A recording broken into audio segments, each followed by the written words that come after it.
So last week, my video expose on Nestle and their horrible, disturbing practices in Malaysia that are leading to obesity went viral. And about 1 million people watched the video, some 17,000 people, mostly in Malaysia, shared it on their Facebook, and Nestle actually responded.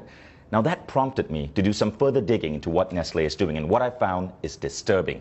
That's what I'm going to talk about in this video. See, Nestle says that their drink Milo is a health drink. They run ads telling kids to drink Milo every single day. They say that Milo gives you energy. What they don't say is that Milo actually makes you fat, that no real athlete would put this in their body, and that energy comes from sugar spikes. This is milk, and this is actually Nestle milk. So see, Nestle, I don't dislike all your products. Your milk is actually pretty good. I wish you would stick to milk rather than coming up with useless crap like Nesquik and Milo.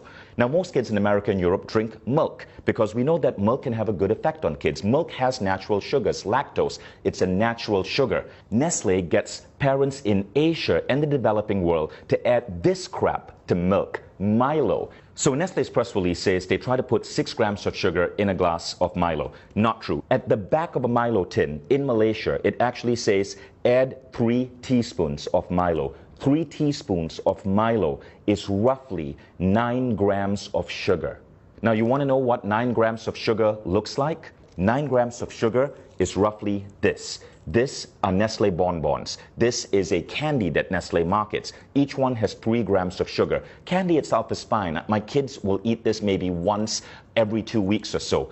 But Nestle's advertising is basically telling moms in Malaysia to add Milo to kids' milk, which is the equivalent of putting 1, 2, 3 bonbons in a glass of milk before sending that kid off to school. Now, what do you think that does to this kid's body, to this kid's cognitive functioning?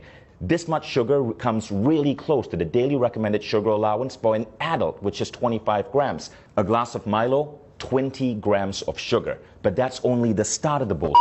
Everybody in Malaysia knows that most Malaysians don't just drink Milo with milk. They often take Milo powder and add this to it. This is sweetened condensed milk. In Malaysia, because of Nestle's marketing that says Milo is healthy, people feel it's justified to add sweetened condensed milk on top of their Milo, creating what is in fact a sugar bomb with up to 40 grams of sugar into a child in the morning before sending them to school. By the way, Milo isn't just bad because of its sugar content. One of the primary ingredients in Milo is something called maltodextrin. I want you to Google that, maltodextrin. This is what Nestle is having us put into the bodies of Malaysian children. Now, if you think Nestle is content with just screwing up kids' milk drinking habits in the developing world, think again. This is what a reader sent me from Australia. In Australia, the Nestle ads for Nesquik, their chocolate milk drink, says, make ordinary milk into extraordinary. Ordinary milk is a nutrient-dense drink that's healthy for kids. But Nestle is getting kids to pour this crap called Nesquik into their milk. Now, you want to know the sugar content of Nesquik? Check this out.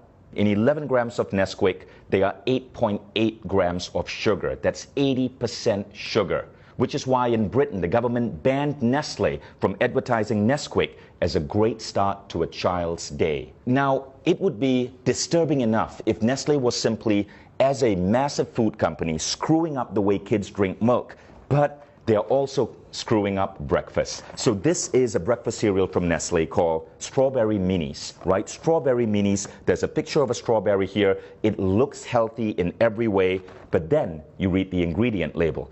And by law, Nestle has to list ingredients in order of most common. Here's the ingredient label for Strawberry Minis. Number 1 ingredient, sugar. Number 2 ingredient, palm oil. Number 3 ingredient, glucose syrup. Number 4 ingredient, maltodextrin. Number 5 ingredient, cornstarch. Number 6 ingredient, salt. You don't get to strawberry till number 7, and it's strawberry powder, 0.3%. 0.3%, 1/300 of this is actual strawberries. Nestle, why don't you be honest and just call this sugared maltodextrin minis? At least there'd be truth in your advertising. Now, in the press release, Nestle justifies the addition of sugar in this way. It's to maintain the taste that Malaysians are used to. That's like a drug dealer saying, I have to keep giving my client cocaine because he's used to the high of cocaine. which is an actual apt example because scientific studies are now showing that sugar is as addictive as cocaine. Consuming sugar produces effects similar to that of cocaine, altering mood, possibly through its ability to induce reward and pleasure, leading to the seeking out of sugar. Nestle puts sugar in their products because it gets you hooked on them, so you keep buying Nestle products, which is why their stock is continuously growing the more addicted you get. Nestle has successfully made Malaysia the world's highest per capita consumers of MILO. Nestle's mission and vision say this: to be the world's leading nutrition, health, and wellness company. Let's think about that. If the world's leading nutrition, health, and wellness company is telling our children to pump this into their body, what does this say about the future of the human race? And I am not at war with you. We, the 17,000 people who shared my video, the millions who viewed it, we all are at war with bad health and obesity. It's killing us, literally. It's making our kids obese. It's reducing the performance of our children in school.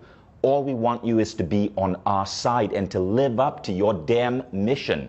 And that means being truthful in your advertising and not putting craptastic, sugary shit like this and calling it food.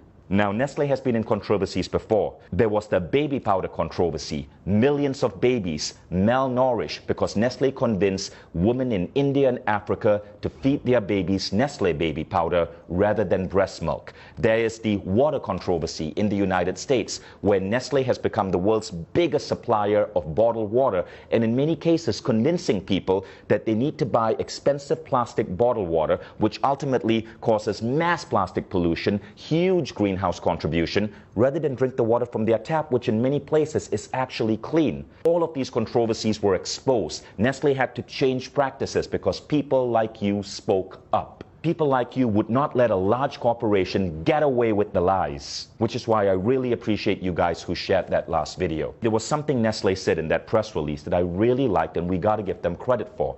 They said, "In line with the ever-evolving needs of our consumers, we continuously make efforts to produce healthier and tasty products." You know what this means, people of Malaysia, Australia, Indonesia, the Philippines. Nestle says they're listening to you, so make your voices heard. Share this video, dub this video in your native language. You can even take the script from this video and the previous video, act it out yourself, put it up on your YouTube channels. You get the views. Share it with your friends on WhatsApp, share it on Facebook, spread this video. Nestle says they are listening to you. Let's see if that's true or it's another Nestle lie. Thank you all in advance for sharing this. And Nestle, I look forward to your next press release.